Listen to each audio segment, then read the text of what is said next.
Hello, this is Cam from the Brother Slim, and welcome back to Oathsworn Into the Deepwood Strictly Story. I'm gonna try another one of doing like the full story read. I don't know if I'm gonna be able to do the whole game like this, just with time constraints and life and such, but it's so much more immersive and there's so many more things going on, so I'm gonna give it a shot. So we'll start off with chapter 12 today. Red Raven. Her story begins at 1-1 of this page, indeed. Let's move this mic a little bit closer. There we go. Placing one foot in front of the other, you drive hard through the Deepwood. You hope you are not too late. As your legs sink up to your ankles in mud, you think back to how you got here. The journey back to Varoom had been a long one, the blood compass unerringly pointing you home. Unfortunately, the device was unaware of the shredder vines, bogs, and nightmares that would be in your path. Small consolation when the assets rejoined your party, the agent of the Raven Spire, coming as silently as he had gone. You noticed he was carrying something large, wrapped and strapped to his back. You asked him how he had found you, and he had presented you a blood compass of his own, pointing straight toward you. The sensation had been unnerving. 1.20.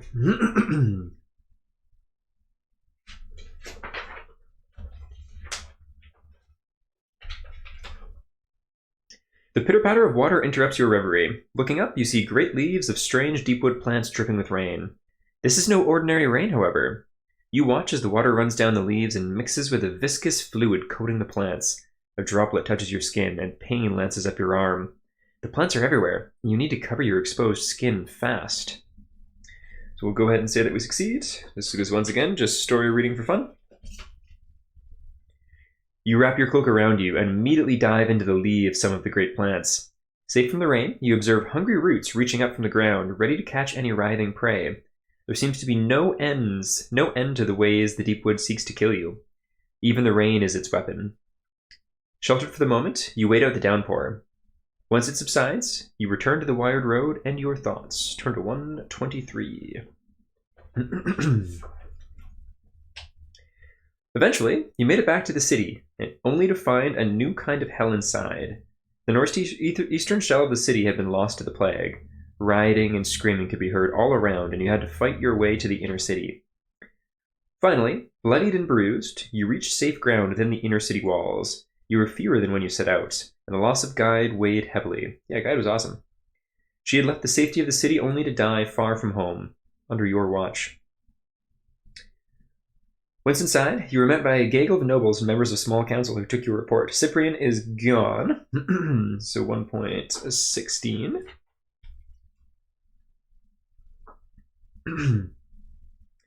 Reporting to the small council, you told them of the strange Adendri homeland and its endless war with the Deepwood. Finally, you recounted the long journey deep into the heart of darkness and the cave you found there that was surrounded by monsters. You explained how the Adendri informed you that the cave held the key to stopping the plague. Consternation had marred the council's face at your lack of immediate aid to the city. They had hoped for a cure, but had been left with another obstacle to overcome instead. A horde of monsters to get through? How to reach the unreachable. Deliberations would be needed and strategies formed. Dismissing with thanks for your services and a chest of iron, the small council headed back to the palace with the remains of your expedition in heated conversation. Archive the Marilla ally. Marilla was the botanist scientist lady, if I recall correctly. Gained a bunch of iron. Left alone, you began to wade through the gathered crowds. Word had traveled of your expedition, and odd faces looked up with hope as you passed. You'd been named heroes and champions, and for some reason, people had believed it. Now they expected you to save them. With every step, you felt the burden of responsibility they put on you mounting. Did you reject responsibility or accept responsibility? We are going to go accept, because we are noble heroes of this dark, dark world. Gain redraw tokens. You are no saviors, and you had no contract with these people, yet you could not stand by and do nothing. Their fate was bound up with your own. You only hoped you had the strength to carry the burden. You were glad to get back to the Broken Oak that day. Back to 1.12. Your attention returns to the Deepwood path laying before you. The wire road runs off into the distance behind sickly trees. Since taking the oath, much of your time has been spent on the wire. The predetermined path, an iron-forged reminder of your responsibility. Each step was the product of the one before, and each step after was laid out as though the footprint was already there. Trudging on toward the village, you returned to your thoughts. The broken oak had not changed, and you were glad for it. Greycane and Bram had welcomed you upon your return. Greycane shared news of the city, and Bram shared a hoard brew concoction he called gin, yum, which you could only describe as needing work. Less yum. Midge had been there too, happy as a river rat with his own tales of Room street life and all the little corners he'd discovered. If you have Lady Elena, which we do, 1.26. Flippity-flappity between these two pages. Settling back into the oak, you prepared for the inevitable nightmares that always followed long journeys into the Deepwood. One night, haunted by dreams of being entombed in rock and earth, one of you had woken alone and gone to walk it off. On the landing, you had found a trail of blood spots on the floor. Following the blood, it led you to Lady Alana's room. You knocked on the door but got no answer. Fearing for her safety, you opened the door and were met with an odd sight. The demure young noblewoman that you had found fainted in the Deepwood after the Scartrap attack was sitting at her dressing table, cleaning something with a bloody cloth. Obviously shocked at your intrusion, she hurriedly concealed the object in a fold of her dress and turned to you accusingly. Spot check. Well, once again, we're just reading for fun, and we want to know all the things we can, so success it shall be. Back to 1.117. She had been quick, very quick, but there was no doubt it had been a knife. The rest of the room was spotless. You mentioned the weapon, which gleamed a cold stare. After a moment, she explained that she had met with some ruffians when going for a walk. She had taken to carrying a knife since arriving in Vroom. And good thing, too, as she had cause to use it that night to defend herself. You had asked what she was doing out so late, but she snapped it was her own business, and crossed the room to close the door in your face. You had not taken the matter further, but something was off with this woman.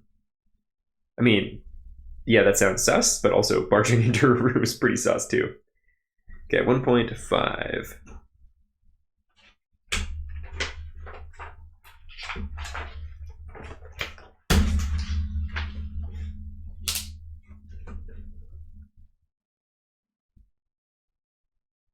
In the following days, the rains receded for a time. As a company, you went to the green streets carrying Guide's body, finally returning her to her people. The Adendri very much appreciated the gesture, and a somber funeral was held amid the leaves and petals of her kin. After that, a brief respite ensued, giving you a chance to attend to your duties of mending armor and honing blades in relative comfort. That was until the Raven came with the red ring. The Raven had delivered a bloodied parchment. It contained a petition for aid from a beleaguered village claiming they were under attack. Such an occurrence was not in itself strange. Free companies often found themselves contracted to protect villages from the predations of the Deepwood, and were paid handsomely for doing so. This was different, though. This petition mentioned your free company by name. You'd never traveled to this village before, yet they called for you. It hardly mattered. Denial was not an option. The red band around the Raven's foot meant the contract was not to be refused. Someone at the Raven Spire wanted that village protected. Realizing the danger, you had made sure to prepare well before setting out. You may start a trade, so irrelevant to us. Turn to 1.4. The usual background hiss, incessant buzz of bugs, and distant growls of the Deepwood fall away as you approach the village, one of the smaller outposts of mankind. Its palisade walls were erected in the hopes of a better life. With the long-standing king's decree, many attempt to settle the woods. Each village meets with varying degrees of failure, some standing for decades, others for days. Every generation sees hundreds of hopeful families heading for the King's Gate in Vroom, the promise of land rights compelling them into the darkness beyond. The decree says, if you can take the land, you can keep the land. Looking at the ruin of the village, it seems something disagreed. The handful of buildings here have been purposely burned and destroyed, including the supply buildings. Any items of value have been taken. Wide weapon gashes mark the doors that litter what was once the center of the village. Men, not beasts, clearly overtook this place. The sound of a boot scuffed on dirt draws your attention to a large, badly burned man clutching his mangled hand as he lies on the low stone remains of a guardhouse wall. His eyes do not meet yours as you approach. Too wounded to rise, he simply stares at his boots. His gurgling breath tells you he will not live very long. Choose one, rush over and make Make him tell you what happened before he dies. Ask if he might be able to help before it's too late. Offer him water and comfort his passing. Let's do that. 1.30.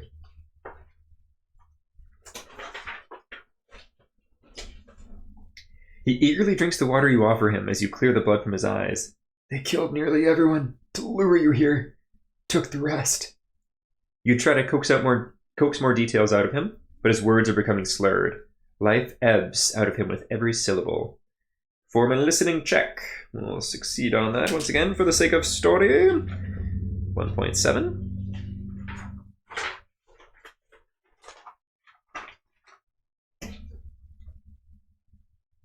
Scar Tribe, he wheezes, trying to get enough air to speak. They want revenge. With that final effort, he collapses. Turn to 1.22. Standing, you look around. Aside from the body at your feet, you do not see any other corpses. Where are the rest of the villagers? Hands on hilts, you go looking. It does not take you long. Nailed to the village hall with great wooden spikes is the body of another man, older this time. His eyes have been plucked, and the symbol each of you his eyes have been plucked, and the symbol each of you have branded on your wrists has been carved into his chest. A challenge has been issued to you. One of his arms is posed, pointing into the Deepwood. Not 20 paces into the Deepwood, you find another corpse, posed like the first. This one is lashed to the ground by thorny vines. You peer in the direction it points. You follow a trail of corpses. The barbarians have taken the people from the outpost and used them as grotesque signposts. You hear a distant scream, clearly human. There are survivors ahead. So you can rush to save them, proceed with caution, try to ignore the screams and slow down. You can save no one if you fall into a trap. Well, I mean, that sounds identical to 2, but 3 just sounds like the right choice. So 2.3.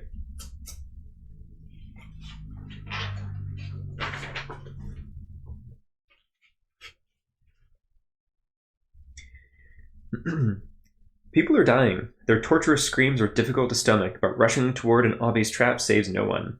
The tribe does not know you are here, and you intend to keep it that way, at least until it is too late for them. However, the wisdom of your plan will not stop the screams from haunting you. As you inch along, you spot tripwire traps hidden along the path ahead. You carefully give the crude devices a wide berth, working your way around before pressing further. Through the trees, you spot the flicker of fire in the distance. Punching low, you move to a clearer vantage point where you can make out the shapes of huts and platforms high in the trees. A Scar Tribe village. Scar Tribe, I just keep getting Water Tribe, represent vibes from Avatar. Very different vibes, but just the name's giving me that. Okay, 3.1. Open Mystery Envelope F and place its contents above the time track. Take the Path A card. Place the Chapter 12 time track in the center of the board. Place locations 5, 7, 11, 15, 16, and 18. We shall do so.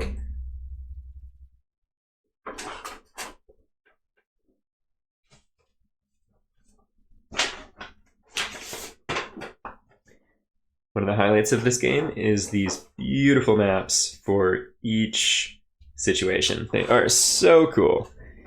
And this is the Scar Tribe village, which is pretty freaking awesome. So many neat details, like all of the skulls and such, being barbarians, skeleton in a bone cage, which is just super grisly. All the chains and yeah, it's like cannibal Ewok people basically living in the trees. I love it. Alright, so we got that there. I'm just gonna actually move this camera and maybe do more of a straight down kind of view. Let's see. That's a little too down. There we go. So we'll do that. We got the time track. These are all usually pretty similar. So we'll put that just there. There we go. Cool, cool, cool, cool. And then we got to put some locations out. So 5, 7, 11, 15, 16, and 18.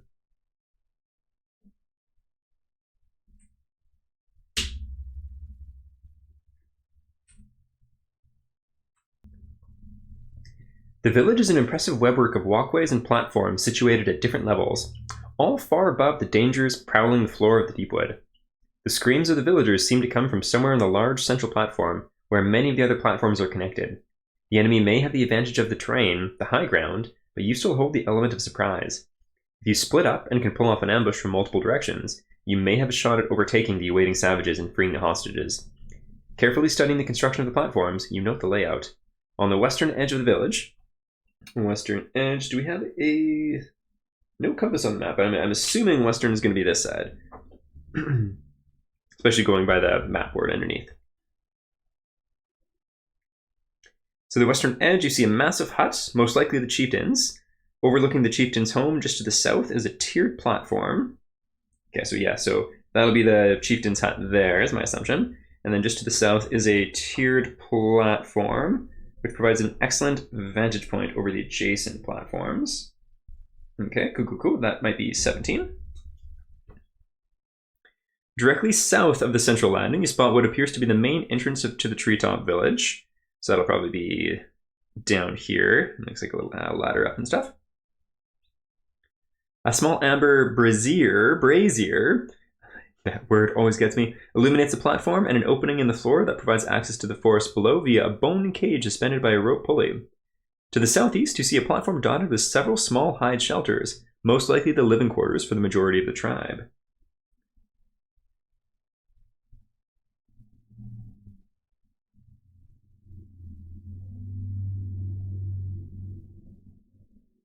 It'll be here. Continuing to the eastern edge of the village, you see a second large hut. This one seems more practical, with none of the adornments of the chieftain's home. Boom, boom. Lastly, as you squint through the falling rain into the boughs above, you're able to make out several climbable access routes to all of these positions. The only thing you cannot see is the enemy's whereabouts. With your appraisal nearly complete, you note the village has actually been built against the steep face of a cliff, the location most likely chosen for the added protection the rocky mount provides.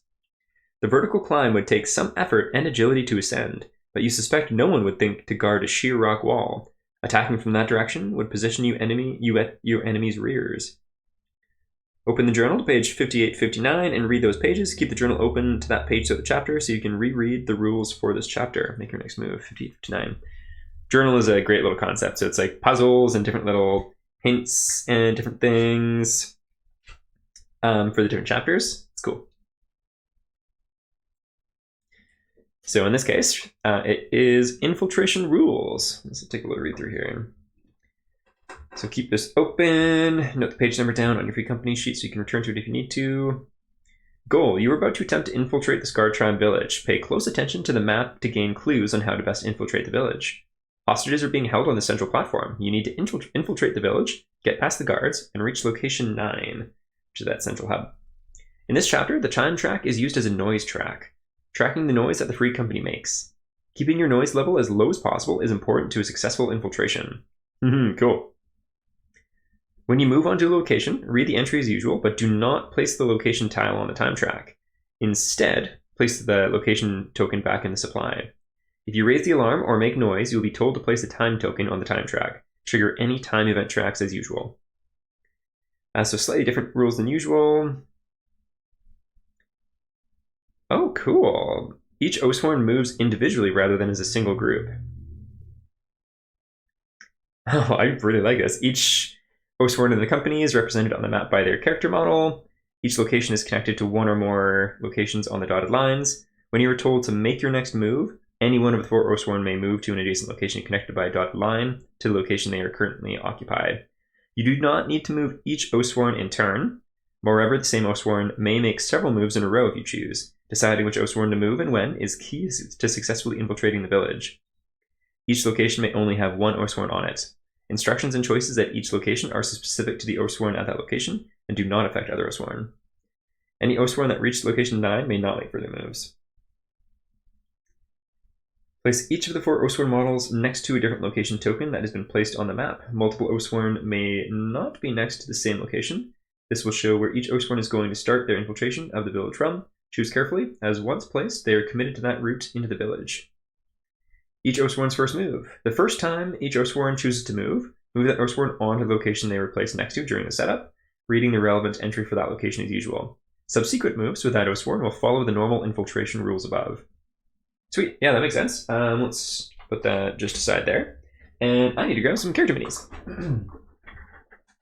There we go, we got our minis in play.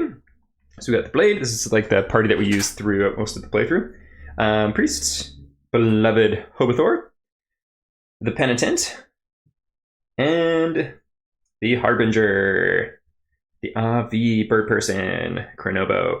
Cool. So how do we want to do this? Just gonna pull the mic here and get a bird's eye view of the map, shall we say. Speaking of bird's eye view, I think 15 we want to do from up above. I think Penitent's going to be a sucker for pain, so he is going to go up there, which is in behind the chieftain's hut. Actually, with that in mind, now let's see. Yeah, we can go there. And then Chronobo.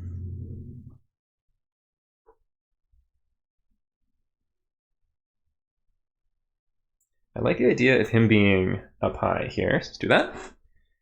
And then let's do the blade here. And Hobathor, the priest, down there. No, let's switch that actually. Yeah, so let's do you there and you there. Just gonna pull that back a little bit. Cool. So, make your next move. Let us do it, and let's start with the Penitent. So, we shall go here. Path A is what we're on, so 7.1.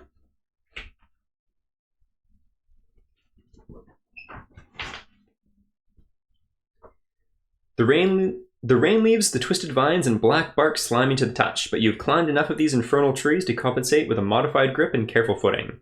Waiting for each gust of wind to mask the sound of your climb, you ascend to the boughs and reach a platform containing a large hut. The dwelling is a savage construction of giant bones and leathery hide of some great beast. If location 12 has clue token 5 next to it, turn to 7.3, otherwise 7.2. So we don't have any clue tokens. You spot a wide-chested canine-like creature stretched across the entrance to the dwelling. Menacing...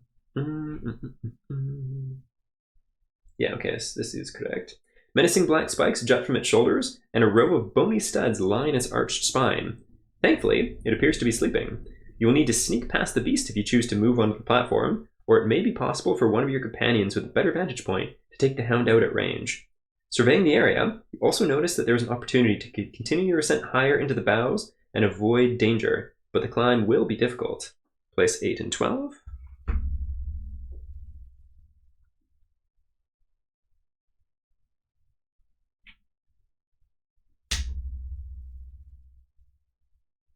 Okay, so they're going to stay put for now, because there's that piece of potentially having someone snipe stuff. However, I don't know how well that's going to play out because of their location.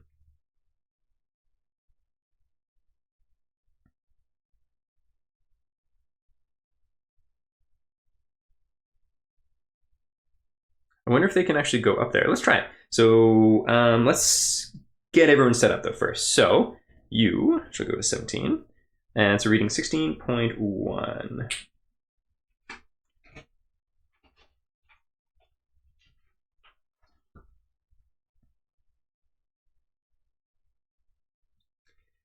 Natural handholds in the bark and twisting vines wrapped around the tree's thick trunk make the climb effortless. Unfortunately, the ascent takes you directly below a dark platform of thickly woven vines which block your view. You have no idea what might be waiting on the opening above. 17, okay. Trixie, we don't necessarily love that. Okay, well, let's go over to the next folks. So, Monsieur Harbinger, 5.1.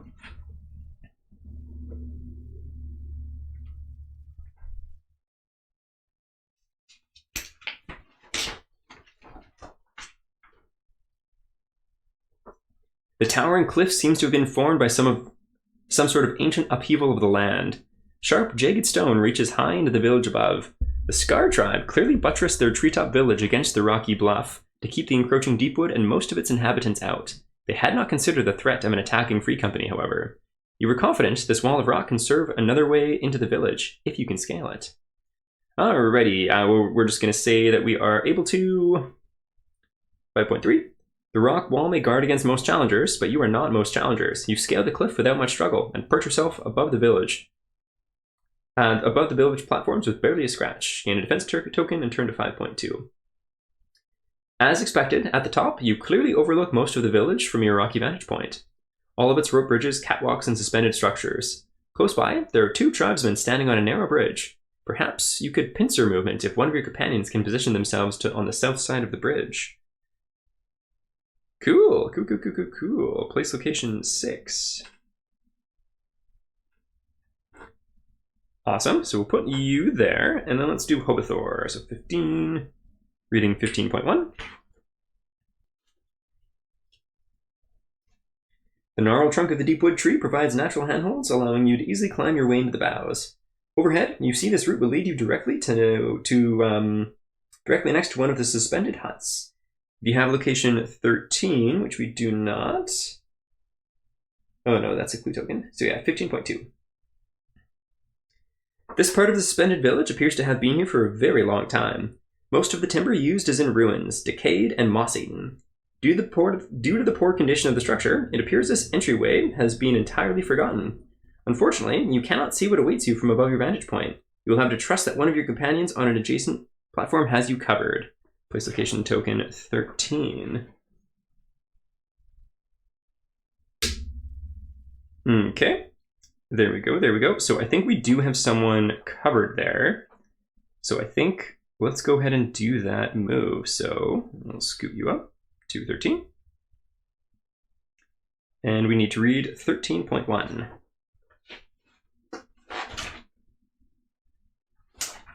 There's a lot of flipping in this one.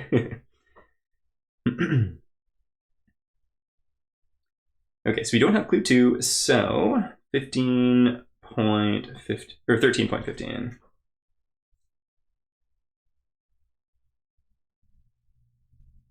The platform holds a massive structure built from several layers of variously colored woods that appear to have been replaced and repaired over many years. Perform a spot check. Okay, 13.9. As you inch beside the hut, the hulking shadow of a tribesman leaps from the structure's roof. You dive away just as his axe slices down, spraying splinters of the platform's timber into the air. With his weapon securely lodged in the wooden deck, you seize the advantage. Okay, 13.11. With an expert parry and quick duck, you were inside the tribesman's guard. Locking your ankle behind his, you barrel into the brute with your shoulder, sending him stumbling backwards. His eyes go wide as the sharpened tip of a bone fetish on the side of the large hut skewers him alive. Before he has a chance to scream out, you cover his mouth and watch his life slip away. Place clue token 2. Just gonna use a dice. Clue token 2 next to location 13. There we go. So we got 2.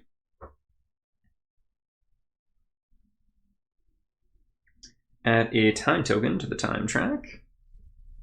Go to entry 86 on page 17 of the journal.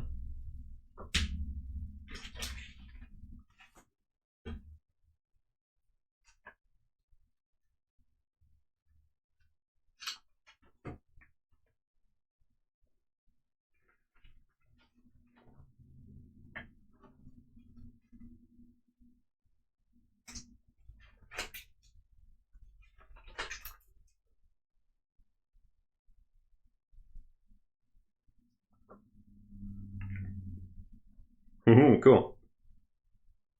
You freeze as a booming voice calls into the cold, damp air. Marked ones, I know you. Now know me. Tarsus Doka Kundi, I have waited for you. The voice is powerful and commanding as it echoes through the trees. Scarred tribesmen do not usually speak the common tongue, but this one speaks with some clarity. Come out of dark. Come. No more of your flesh will die. Silence follows, awaiting your reply. Choose one. Ignore Tarsus and keep to the plan to ambush the tribe. I mean, he's killed a whole bunch of people already. Like, I don't think I'm going to believe him. Entry 87. You refuse to be baited and return your focus to the mission at hand. As you creep silently closer, a terrified scream cuts through the quiet, and you hear a woman begging for her life. Please, help us, no! Or please end with the sound of a smashing fist. Ooh. Yeah, that's not great either, but... Yeah, that's not great at all. Okay, well. So, I think we are set up for a pincer move here, so let's do that. Let's move you to number 6. 6.1. Flipping through a bunch of pages here again.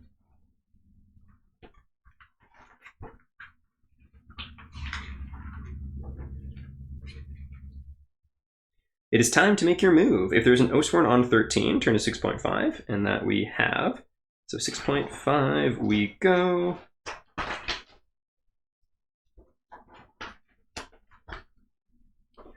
Waiting for the wind and rain to cover your movement, you make eye contact with your companion on the other side of the bridge. If you time this correctly, the tribesmen will not know what hit them. With a simple gesture to one another, the plan is set. In unison, you each make your move. An assassination check. Cool. Let's go ahead and say we both succeed, because story. Free companies train in brutal and precise sequences of bloodshed. The position of the tribesmen and your angle of attack make it clear what you are to do. 3 steps. Slice to the abdomen, duck, lunge. Split the Achilles tendon of your partner's opponent, retreat, killing strike to the neck, silencing their scream. They fall like choreographed leaves, rolling off the bridge in the rain to land somewhere below for the Deepwood to consume them. Cool. Place both Oathsworn involved on location 9. These Oathsworn may not make any more moves, so they make it to the center. Cool. And now we need to do this stuff. So I think...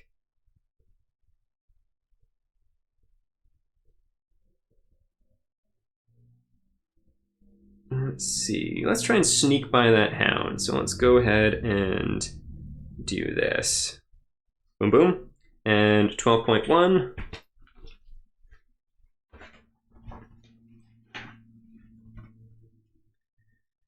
Okay, so 12.3.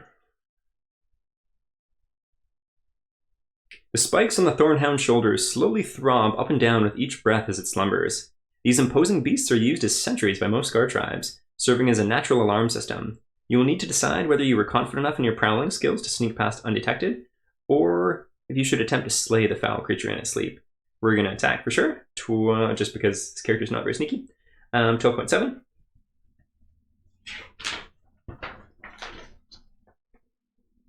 As you bolt towards the sleeping beast, it stirs awake at the sound of your footfalls. The spikes on its shoulders bristle like prickly pines as it turns toward you with an angry bark. Thankfully, your swiftness has caught the beast off guard. Place clue token 5 next to the location 12. So once again, we'll just use a dice.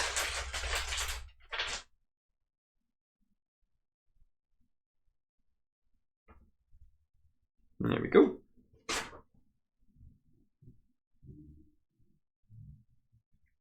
The creature dies in a whimpering howl. The sudden sound of footsteps sends you diving into the great hut for cover. Trophies and spoils from countless raids decorate the inside of the dwelling. This is clearly the chieftain's home. Quickly burrowing...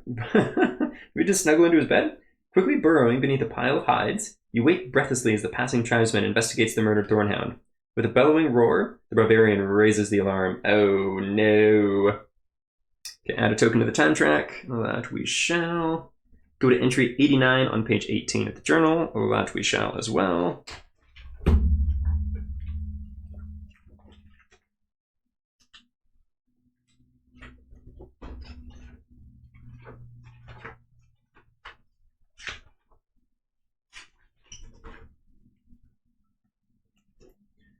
Marked ones, hide in shadows, the voice booms once again. Come, fight as you fight my brother. You slay my kin, debt is owed. Blood for blood.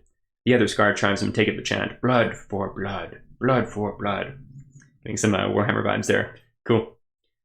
It is now obvious you were the target of a Scar tribe blood debt. The raging chieftain must be the leader of a larger clan seeking vengeance for a life you've taken. Your thoughts drift back to the Scar tribe you encountered during your escape from Bastogne. Come, the chieftain continues, or I kill more cattle. You hear the sound of a scuffle followed by the frantic cries of an old man. No, not the fire. God, that's awful. I think we're gonna, it's not an ambush anymore, but we're gonna hold off one more time. Journal entry 90. The gut-wrenching scream seems to carry on for an eternity. This is all threatening to get you. You vow they will pay for this. Okay, cool. So, he is there. Oh, actually, you know what? No, let's go and fight. I feel like there's nothing to be gained from that unknown piece. So let's just do it. Reveal yourself, hoping to save the survivor. Turn to 88. Gain clue token 1. So once again, I don't know if these are going to be relevant, and that's on location. Okay, so just going to that, and then everyone goes there. Turn to 30.1 in the storybook, that we shall.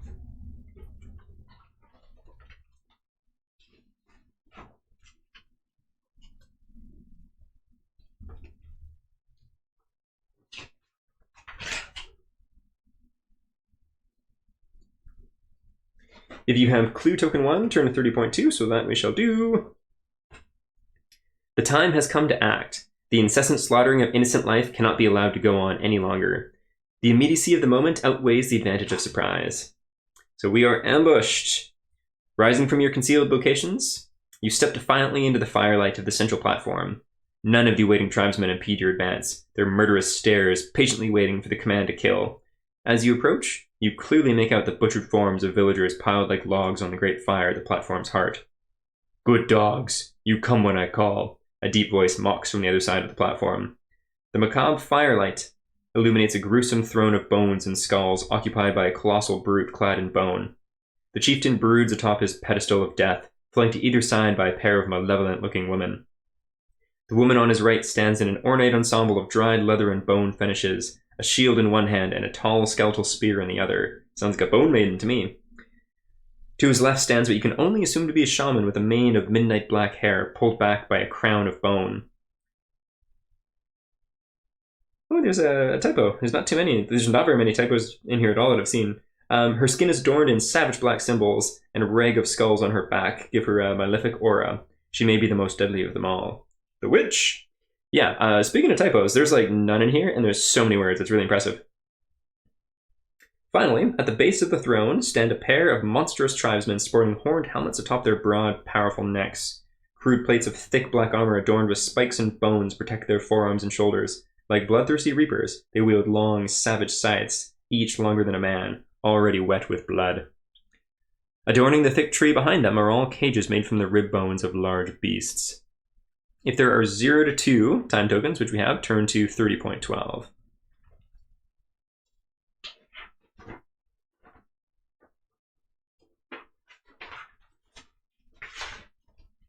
A number of villagers sit tightly packed within the cages of bone. Terrified eyes peer between the rib-like bars, gazes lost in the flames of the raging pyre. One pair of eyes, however, looks up at you. A woman with a tattooed face meets your gaze and acknowledges you with a knowing nod. Perhaps this is not her first encounter with the Oathsworn. She carefully kneels down and whispers something between the bars next to her, where a man is attempting to soothe the petrified child in his lap. The man looks at you, hope growing in his tired eyes. Aww, mark the extra unique item checkbox for Chapter 12. If you have clue 1, which you do, turn to 30.3.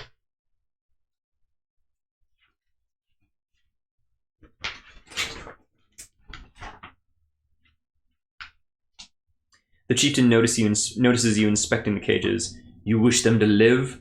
I wish my kin to live. You took him from me. You kill my brother. So I kill all our cattle to draw you here. Now I take what is owed. Blood for blood. Other members of the tribe take up the call. Blood for blood. Blood for blood. As you study the chieftain's menacing visage, you are struck by a familiarity to his face. The man is the spitting image of the pack leader you slew after your escape from Bastogne. Now you here, chieftain says, rising from the throne of bones. You are mine. Cool, and then that leads us to the encounter. So if you have the mystery chest, open the minis or the envelope. If you don't, proceed to the encounter in the encounter book. You have been ambushed. Well, let's take a peek-see at this encounter. I'm going to take these guys off here too.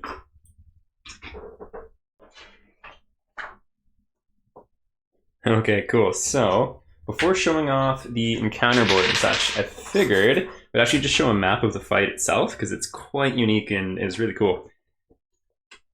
There it is there. So instead of using the whole board, you're in this veritable little bonfire arena facing off against 5v4, which is pretty cool. And you can actually use some stuff to jump over that fire too. And if you are knocked off the edge, yeah, it's an edge. You can die, you're caged, and all kinds of crazy stuff. So yeah, let's look at the map. Let's take a look at the board here. So first things first, setting the scene. Big time, like, I'm just gonna shift this just a little bit back down.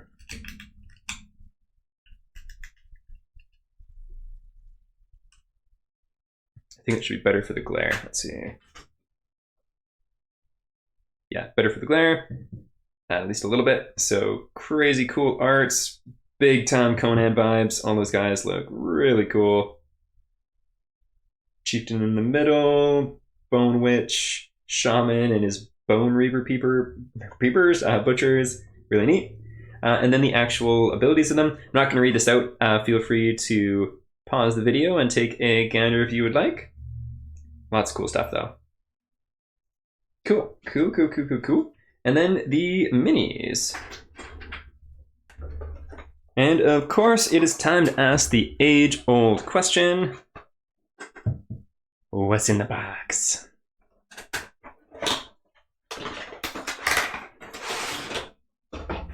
So they did paint these super quickly.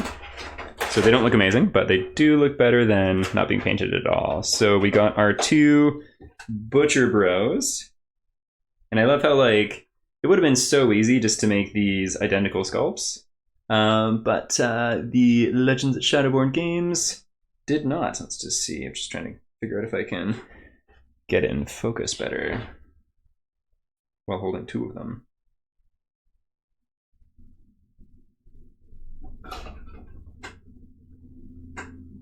Cool. There we go. Yeah, so they are thick, big, chunky fellows. Very cool. And again, would have been so easy just to have these guys be the exact same sculpt, and they are not, which is just such a cool touch. This is the Bone Maiden. We can get that closer actually and still in focus. Nice. So very cool. Lots of bony details. The Shaman Lady, or Witch, whatever you want to call her. Great mini. Love like the scale cloak too, and all that stuff going on. Yeah, super neat. And again, just super fast paint jobs. I definitely wouldn't call these good by a long shot, but they look fine on the table, and that is great. Chieftain is freaking sick. It looks like there's a lot of details on, and I mean, like, there is, but they're all so big and chunky that it was so easy just to really quickly slap some paint on it. Yeah, very cool. We got the ensemble here. I'll stack them up. I think this is how they were arrayed in the arts. Let's take a little look. Yeah, so there we go, and there we go.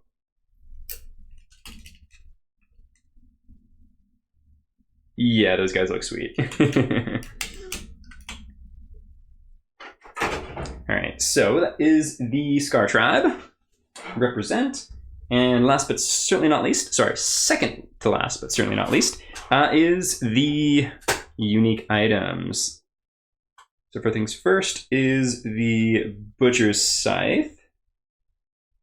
Air of Effects, very cool, wicked looking weapon. Bone Singer, that's an awesome name. So it's range, thrown, place yourself in the hex this weapon lands and pick it up. Oh, that's really cool. So you can chase your weapon around. I didn't like thrown weapons specifically because you need to go pick them up after, but just being able to land where you toss it and pick it up is such a cool ability. Butcher's Helm. Oh, that is some Conan stuff. That is so cool. When you critical during attack that hits, draw an additional 2 white. These cannot cause you to miss your critical. Sweet. So just extra damage. Tree Climber's gear. If adjacent to an obstacle, place your figure in an empty hex up to 5 hexes away. That's pretty sweet. Kind of reminds me of the Dendry Ranger's abilities. Deathbringer. Yeah, so Scar Tribe is just metal as heck. After killing 3 minions with 1 attack or break a location on an enemy, battle flow all cards once. Oof, that's awesome. Yeah, those are sweet. Okay, and then finally, let's do Chapter 12, Epilogue. Fire is everywhere as you cut the chieftain down, casting his body off the top of the platform, which collapses all around you. If you have the no survivors keyword written on your free company sheet. I wonder.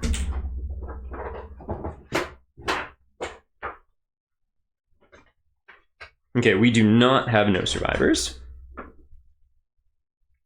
So Epilogue 3.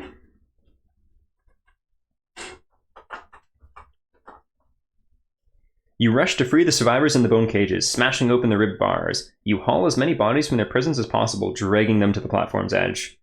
Looking down, you find a world on fire. Flames lash in all directions as blazing rope bridges crash to the muddy forest floor. Ahead of you, several feet below, you spot some branches not yet on fire. With no choice, you jump. Crashing into the outstretched limbs, you cartwheel and tumble in a dizzying spin. The branches slow your descent, but you land heavily on your backs, breathless and staring into the blazing boughs above. Painfully rising to your feet, you count the survivors on a single hand, the woman with a tattooed face, and the man with the child you saw earlier. "We have nothing left," she sobs. "Nothing. Nowhere to go." She looks to you, helplessly. The free company code is clear. You are oath-bound to protect your charges and see them to safety, and no iron or any form of recompense may be accepted from their destitute. You must only preserve the life which the mark on your wrist demands. However, you know you can offer these people more than that. The Broken Oak has become home to many refugees and will gladly accommodate a few more. Definitely going to take them in as allies. Gain ally card 35 and 36. Emrem and Tia. Deepwood events. The family is speechless by your offer. Thanking you profusely, the man introduces himself as Emrem, then motions toward the woman, Tia. Emrem assures you he knows what it means to do an honest day's work and vows to contribute to the cause. Tia, however, is somewhat apprehensive of your invitation, but realizes she has little choice. Interesting. Without another word, you gather up what valuables you can amid the wreckage and make for Varoom, where a whole other type of enemy still awaits. Gain a bunch of money, tally loot and losses. End of chapter 12. Cool. Very, very cool. Yeah, I love how this game... And again, it's not like I'm playing through it anymore. I would love to. It's just time and life is busy, and the structure of it, we're going to be playing it for a long time. Says the guy who's playing Ion Trespass for a gazillion years. But that is the way of things. This game does such a good job of teaching you how it functions, and then introducing so many cool variables in each... maybe not every single chapter, but in a lot of the different chapters. It's really well done. So cool, that is for sure. But yes, that was sweet. And honestly, like, these longer ones are harder to schedule time to do, but they're so much cooler than just doing the recap. So yeah, I think I'm gonna have to keep trying to do this because it's pretty neat, that's for sure. But anyways, that's me rambling at the end of reading for approximately an hour here. So I am going to go enjoy a nice cup of coffee and get out in the sunshine because it's a beautiful day today. So thank you very much for joining me, and we'll see you next time. Ta-ta for now. Bye.